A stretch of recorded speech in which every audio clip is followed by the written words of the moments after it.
Wasallam beserta keluarga beliau, sahabat dan orang-orang yang senantiasa berusaha teguh di atas sunnah ya hingga hari kiamat kelak. Ya, sebelumnya saya ingin mengapresiasi dan mengucapkan terima kasih kepada pengurus IDI baik wilayah Gorontalo, Sulawesi Tengah maupun Maluku Utara yang memberikan kami kesempatan untuk sharing terkait dengan tema yang diamanahkan kepada kami, yaitu bagaimana sholat tarawih bisa memberikan pengaruh terhadap kebugaran tubuh. Ya, meskipun kalau kita lihat ya, sholat tarawih yang dijalankan pada Ramadan kali ini sudah berakhir di tadi malam ya, dan insya Allah nanti malam kita akan menyongsong 1 Syawal. Namun sebagaimana kita ketahui bahwa ibadah yang kita jalankan di bulan Ramadan ini merupakan latihan bagi kita untuk nantinya kita menghadapi 11 bulan ke depan dan juga menjadi bekal kita nantinya untuk menghadapi Ramadan di tahun-tahun selanjutnya insya Allah. Ya, kemudian sholat tarawih ini juga sebenarnya dalam pembahasan yang akan kita sharing dalam kesempatan ini tidak sekedar terkait dengan sholat tarawih, tapi bagaimana kita membawa ya ibadah sholat tarawih ini dalam sholat wajib maupun sholat-sholat sunnah lainnya dalam aktivitas kita sebagai seorang muslim ya di kehidupan di hari-hari selanjutnya. Baik, ini kita ketahui bersama bahwa sholat tarawih ini merupakan sholat khusus yang memang hanya ada pada bulan Ramadan ya, yang mana dia dilaksanakan setelah sholat Isya dan ditutup dengan sholat witir. Biasanya dilakukan dengan jeda istirahat di antara 2 rakaat dan rata-rata dilakukan mulai dari 8, 11 hingga 20 atau 22 rakaat. Di sini banyak sekali ya hadis dari Nabi Shallallahu Alaihi Wasallam yang menjelaskan terkait dengan keutamaan begitu tingginya keutamaan dari menjalankan sholat tarawih ini. Ya, salah satunya dari hadis riwayat Bukhari dan Muslim yang dikatakan bahwa barang siapa yang melakukan qiyamul lail pada bulan Ramadan, yang dimaksud di sini adalah ibadah sholat tarawih, karena mengharapkan iman dan mencari pahala, maka akan diampuni untuknya apa yang telah lalu dari dosa-dosanya. Ya, Masya Allah ya. Kemudian sholat tarawih ini ya, dikaitkan dengan aktivitas fisik, bahkan ada yang mengatakan sebagai latihan fisik yang biasanya kita lakukan pada bulan Ramadan. Sebelum kita melihat lebih jauh terkait dengan aktivitas fisik berupa sholat tarawih maupun sholat lainnya yang kita jalankan sebagai ibadah dalam bulan Ramadan maupun di luar bulan Ramadan, ada hal yang mungkin perlu kita pahami bersama bahwa aktivitas fisik ini sendiri ini dia ketika kita jalankan secara rutin, maka dia akan bisa meningkatkan kebugaran muskuloskeletal, yang mana nantinya dia akan bisa meningkatkan status kesehatan kita, menurunkan risiko penyakit kronis dan juga kecacatan. Nah, ketika aktivitas fisik ini kita lakukan secara terencana, terstruktur, dan dilakukan secara berulang yang tujuannya adalah untuk meningkatkan atau memelihara kesehatan fisik dan kebugaran, maka ini masuk pada apa yang kita sebut dengan latihan fisik. Nah, kemudian latihan fisik atau aktivitas fisik ini yang menjadi rekomendasi WHO adalah disarankan dilakukan 30-60 menit setidaknya 3 kali dalam seminggu. Ya, kemudian ada berbagai jenis latihan fisik, diantaranya bisa latihan yang fleksibilitas, aerobik maupun penguatan dengan berbagai intensitas, mulai dari ringan, sedang hingga berat. Nah, bagaimana dengan posisi sholat tarawih atau bahkan sholat-sholat lainnya dalam kehidupan kita ya sebagai seorang muslim? Nah, sholat tarawih sendiri ini dalam beberapa penelitian baik ini sebenarnya ada penelitian yang khusus ya terkait dengan ibadah sholat tarawih maupun ada penelitian-penelitian yang banyak yang membahas tentang sholat itu sendiri. Ini disamakan dengan ketika kita melakukan latihan fisik intensitas ringan. Bahkan ada yang mengatakan bahwa ini bisa sampai pada intensitas sedang. Karena ketika kita melakukan sholat maupun sholat tarawih dengan posisi yang tepat, dengan cara yang benar, maka ini akan mampu mengaktifkan hampir semua otot di tubuh kita, baik otot upper ekstremitas, lower ekstremitas maupun trunk atau otot punggung. Dan ini dalam tanda kutip ya harus jelas bahwa ini tanpa menimbulkan kelelahan otot. Dan ketika kita melakukan sholat, termasuk sholat tarawih, tumakninah yang ada di dalamnya ini akan bisa menimbulkan ketenangan pada tubuh dan jiwa kita. Bahkan dikatakan minimal 12 rakaat sholat ini setara dengan 30 menit latihan fisik ringan setiap hari sebagaimana yang direkomendasikan oleh para ahli kesehatan. Ya, sebelum kita masuk atau berbicara lebih jauh terkait dengan manfaat, bagaimana peran dari sholat, termasuk sholat tarawih ini terhadap kebugaran tubuh kita secara umum, ya. Maka penting kita melihat Hmm, dasar dari gerakan tiap ada gerakan sholat ini, ya, mau yang bikin itu. kita kenal dengan rukun sholat, ya, kemudian pengaruhnya terhadap tadi ya, perubahan biomekanik yang ada di dalamnya yang nantinya akan mempengaruhi status fungsional dari tubuh kita secara keseluruhan. Nah, jadi di sini ada beberapa postur dan gerakan sholat yang penting yang menjadi catatan penting bagi kami untuk memasukkan dalam sharing ini. Yang pertama adalah ketika kita takbiratul ihram. Ya, ketika kita berdiri, ya, posisi takbiratul ihram ini sekitar durasinya ini sekitar 40 sampai 60 detik ya, karena kita mulai dari ketika kita mengucap ketika kita berniat, kemudian membaca doa iftitah, dilanjutkan dengan Al-Fatihah dan surah yang lainnya, sekitar durasi seperti ini atau bahkan bisa lebih lambat dari ini. Maka ketika kita mulai takbiratul ihram, mengangkat tangan, ya, kedua tangan sejajar dengan telinga, maka ini kita akan bisa mengaktifasi ya otot-otot yang meretraksi skapula sehingga terjadi peregangan pada beberapa otot di sana termasuk otot pektoral, kemudian otot-otot bahu dan sebagainya. Nah, ketika kita berdiri pada waktu um, memulai sholat ini, ya kemudian kita bersedekap, maka berat badan kita akan terdistribusi secara merata sehingga punggung yang biasanya memiliki beban terberat, terutama punggung bawah, ketika kita melakukan aktivitas, justru dia akan menjadi lebih rileks, termasuk pada area leher dan bahu. Ya, jadi ini memberikan posisi yang rileks pada area anggota gerak atas maupun pada punggung. Ya, dan pada posisi berdiri ini merupakan salah satu posisi yang bisa membantu kita untuk memperbaiki postur tubuh. Ya, kita ketahui bahwa sekitar 70-80% orang dengan gangguan atau nyeri punggung, baik atas maupun bawah, ini biasanya terjadi karena kesalahan postur. Maka kita harapkan ketika kita melakukan gerakan sholat yang pertama ini berdiri dengan posisi yang tenang, kemudian dengan fokus ya menghadap ke tempat sujud, maka ini akan bisa membantu kita dalam koreksi postur. Nah, kemudian dari posisi berdiri yang mana ada sebagian dari anggota tubuh kita menjadi rileks ya bagian atas, kita akan berpindah posisi pada gerakan berikutnya, yaitu gerakan ruku. Ya, jadi menariknya dari gerakan sholat ini, postur dan gerakan sholat ini, bahwa ada gerakan di mana terjadi hold atau stretching atau kontraksi, kemudian diikuti dengan gerakan lainnya yang membuat kita rilis, otot-otot tertentu terjadi rilis dan juga relaksasi. Ya, dan itu terjadi berulang kali.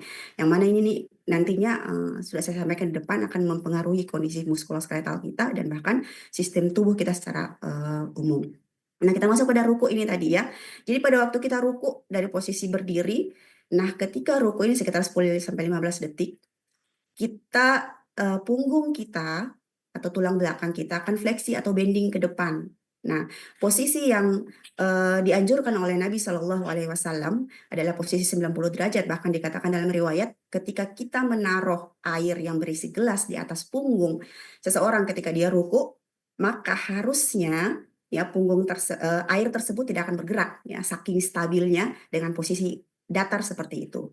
Nah, keuntungannya ini adalah ketika kita melakukan posisi ruku dengan 90 derajat seperti ini, maka otot-otot punggung, paraspinal termasuk paraspinal di daerah lumbar, dia akan terstretch atau teregang ya, termasuk otot paha belakang atau hamstring, kemudian otot betis termasuk gastrocnemius dan soleus. Sehingga ketika kita ruku ini sebenarnya kita berusaha untuk mempertahankan postur ideal tulang belakang. Nah, jadi postur di mana alignment dari tulang belakang ini dia sama ya sehingga bisa mengurangi risiko terjadinya kompresi pada orang-orang yang beresiko terjadinya penekanan atau kompresi pada saraf tulang belakangnya. Ya, sehingga ini bisa jauh lebih menguntungkan ya posisi seperti ini.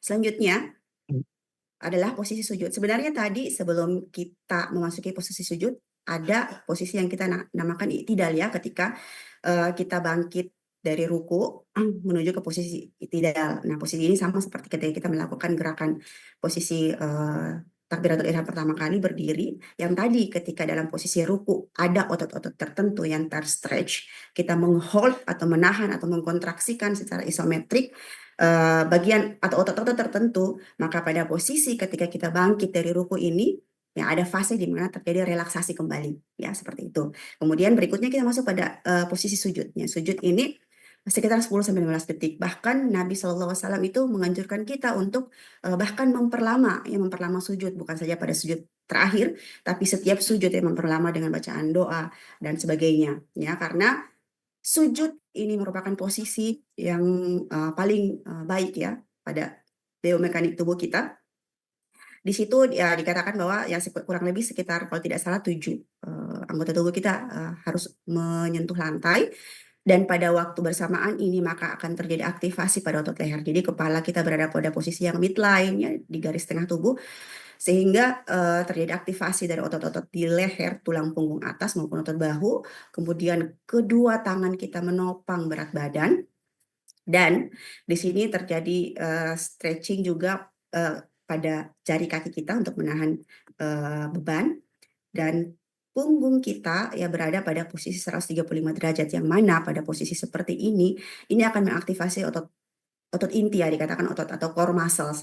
Ya, otot ini penting ya, ketika dia kuat dia akan mempertahankan posisi tulang belakang sehingga bisa membantu mengurangi nyeri pada orang-orang dengan gangguan nyeri punggung. Nah, posisi sujud ini sebenarnya ada modifikasi posisinya ketika kita melatih pasien-pasien dengan nyeri punggung, ada yang dikatakan dengan child pose. Namun posisi terbaik sebenarnya adalah posisi ketika kita tidak menaruh semua tangan, menjulurkan tangan di lantai, tapi dengan posisi yang tepat, yaitu mengangkatnya sehingga ini menjadi lengan kita itu sebagai tumpuan untuk berat badan, seperti itu ya, punggung menjadi tumpuan untuk punggung.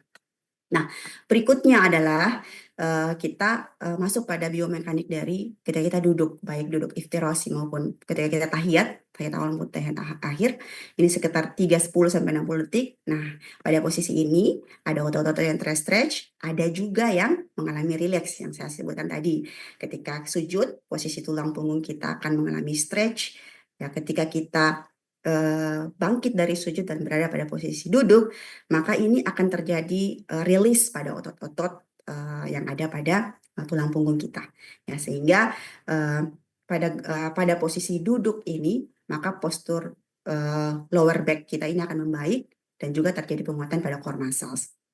Ya, dan yang terakhir sebenarnya ini posisi yang akan kita ulang kembali tergantung dari jumlah rakaat sholat yang kita lakukan. Ya, apalagi kalau kita misalnya melakukan sholat tarawih ya dengan 2 rakaat salam sampai 11 hingga 20 rakaat atau 22 rakaat ya. Dan yang terakhir salam, ya salam di sini secara biomekanik ketika kita melakukan salam, maka kita merotasikan kepala ya, leher kita, dan ini akan meningkatkan range of motion atau luas gerak sendi dari leher, dan bisa juga meregangkan pemain stretch otot-otot trapesius. Nah, ini bisa membantu memobilisasi otot-otot punggung bagian atas dan juga otot dada. Nah, gerakan postur dan gerakan sholat ini ya yang kita lakukan ini nantinya ketika kita lakukan secara teratur, sistematis, kemudian diulang setiap harinya, ya seperti yang kita lakukan dalam ibadah sholat tarawih selama 30 hari, ya 29 hingga 30 hari, maka kita harapkan bahwa ini akan memberikan efek yang positif terhadap kesehatan tubuh kita, termasuk kebugaran tubuh, ya, dan juga efek terhadap ya, misalnya sistem muskuloskeletal, kemudian neuromuskular, kardiovaskular, psikologi kita, dan hingga pada ya, metabolisme tubuh kita. Nah, kita lihat ya.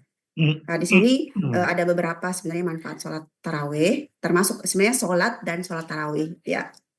Secara umum, di sini dari segi muskuloskeletal tadi sudah kita sebutkan di awalnya bahwa karena ini melibatkan gerakan-gerakan sholat ini, dia karena gerakannya berulang, ya, repetitive movement dari berbagai sendi maupun otot, ini akan memperkuat sistem muskuloskeletal. Yang nanti dia juga akan membantu mobilitas sendi dan elastisitas struktur di sekitarnya.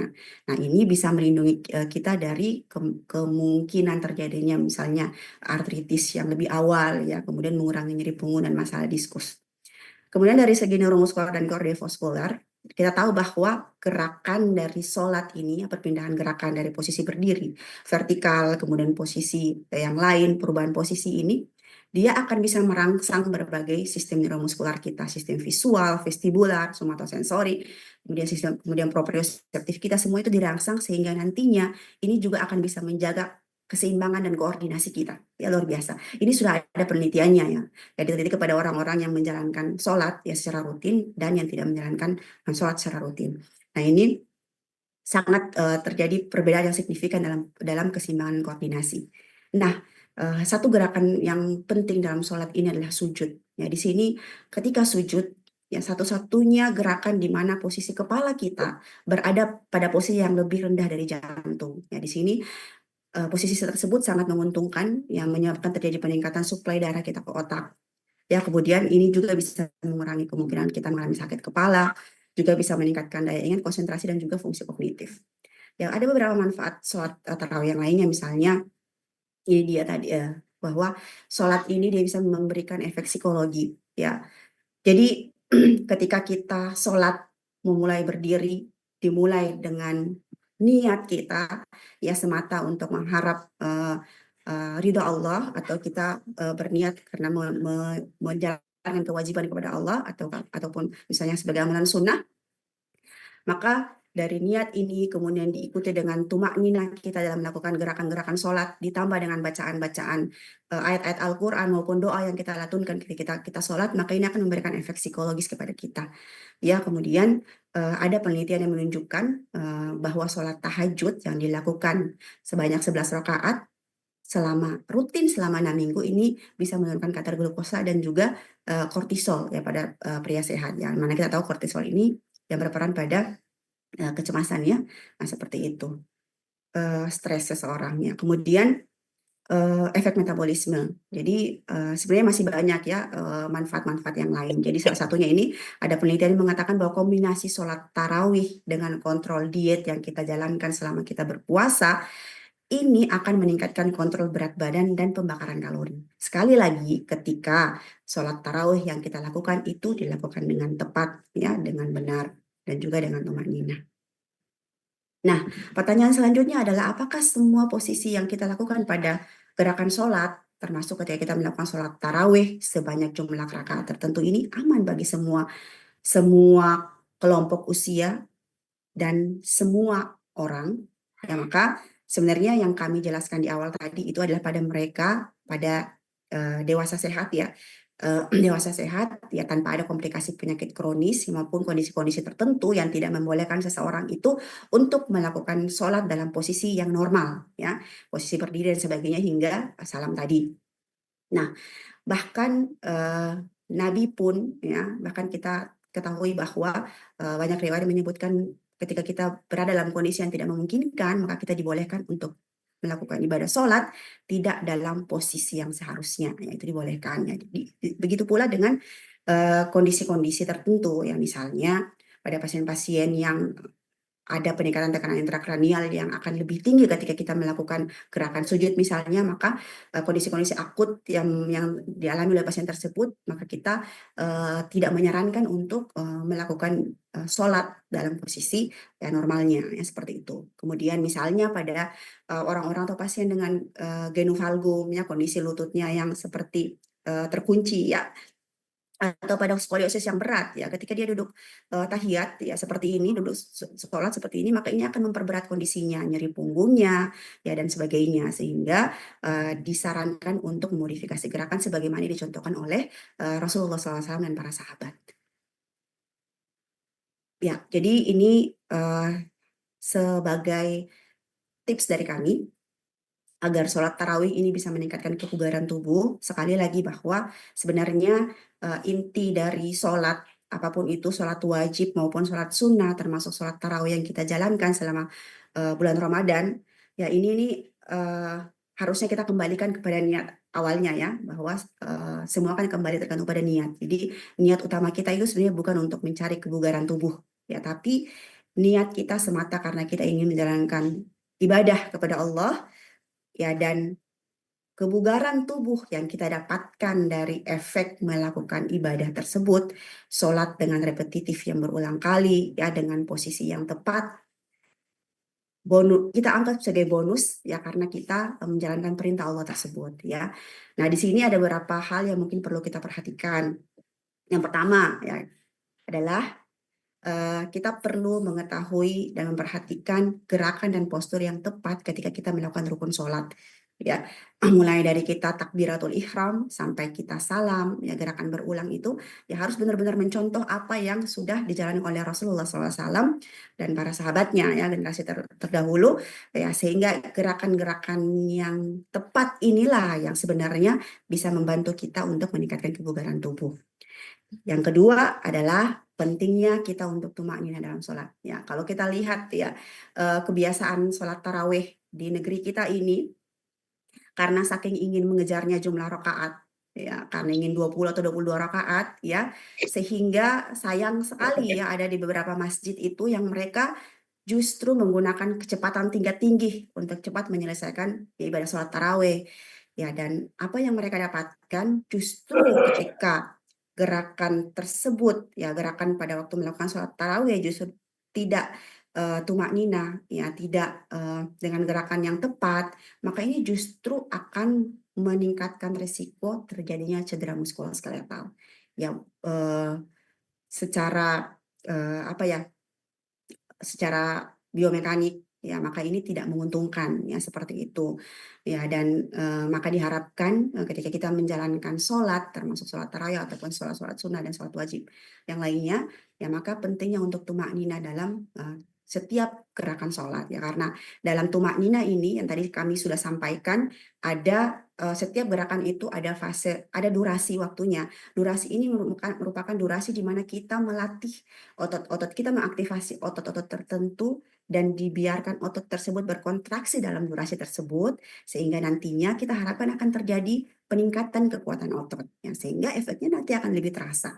Nah, kemudian yang terakhir adalah dilakukan secara sistematis atau kita bilang kalau dalam rukunnya itu kita bisa lakukan secara tertib ya terakhir itu kan tertib dan teratur. Jadi teratur dalam hal ini istiqomah dalam menjalankannya ya ketika kita menjalankan suatu ibadah terutama sholat misalnya sholat sunnah tertentu atau sholat tarawih ya kita usahakan agar kita bisa rutinkan selama 30, 29 atau 30 hari full ya sehingga manfaatnya itu akan lebih terasa sama seperti yang kami sampaikan di awal terkait dengan penelitian ya pada mereka yang menjalankan sholat tahajud rutin setiap hari selama 6 minggu berturut-turut ya ini memberikan dampak yang positif terhadap kondisi tubuhnya dibandingkan dengan mereka yang tidak menjalankan secara rutin ya seperti itu dan sebagai kesimpulan ya sebenarnya